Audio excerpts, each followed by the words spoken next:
Women's rights groups have raised concerns about trans women or biological males being housed in a female jail alongside vulnerable women. New South Wales has 3 biological males who identify as transgender in the state's female prison system. Now, no one's suggesting that there's any problems emerged in the prisons so far. The official inmate classification policy states a person who self-identifies as transgender has the right to be housed in a New South Wales correctional centre appropriate to their gender of identification. A spokeswoman for the department says they take into consideration a person's criminal history, behaviour in custody and the safety of both the transgender inmate and other inmates when deciding where to place an inmate. Psychiatrist Dr Tanveer Ahmed has written about this issue for The Spectator Australia and he joins me in the studio. This would concern people, Tanveer, wouldn't it? But there's no easy solution, is there? Look, it is a challenge and it hasn't blown up yet locally, but it's become an issue internationally. Now, the key point here is trans women retain male patterns of criminality.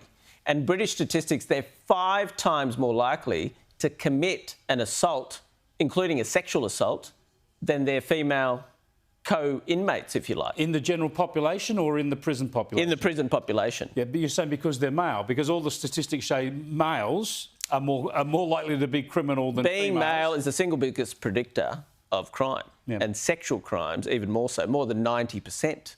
Now, internationally, it's blowing up. So only last month, New Jersey had the same policy as New South Wales, Victoria, ACT, Tasmania, which was they housed according to their gender identity. They've just flipped it. There was a woman there, Demi Minor.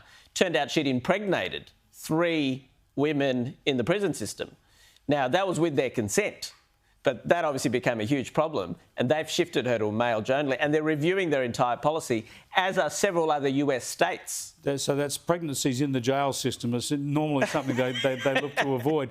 See, to me, this is obviously a difficult issue, and if you're having increasing numbers of people identifying as transgender, then you're going to have to find out other ways to deal with it. Because I thought that the other alternative is if you're a trans woman but biologically male and you're put into a male prison, aren't you then in a very, very vulnerable position? Well, that's right. I mean, the reality is civil rights groups will argue that they're at much higher risk of being attacked themselves, which I think is true. Yeah. And the statistics show that. I know in Britain there's been advocates trying to say they should have their own types of facilities, but I mean that causes a huge resource issue. You've already got overcrowded jails, so it's really causing a bit of a spanner in the works. So at the moment, the solution, and we quoted there from the New South Wales authorities, where you go to the gender of your identification and they'll assess other things because they're not going to put anybody else at risk. Big parts of That's got to be the best way to manage it, doesn't it?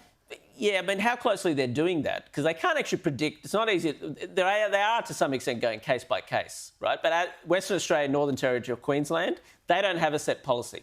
They look at it case by case and anyone with a potential risk of assault. But that's not always so easy to predict. So people might come in with a crime of something totally different. But as soon as they're housed in a women's jail, their risk of sexual assault is automatically significantly higher.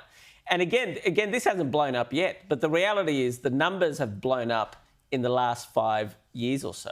So more and more people are identifying this way, and it's going to start filtering into our criminal justice system. Yeah, so you're alerting something to what could be an emerging problem, and certainly hasn't been in Australia yet, but the experience overseas indicates find a way through this, eh? Absolutely. Thanks, Tanveer. Good to see you.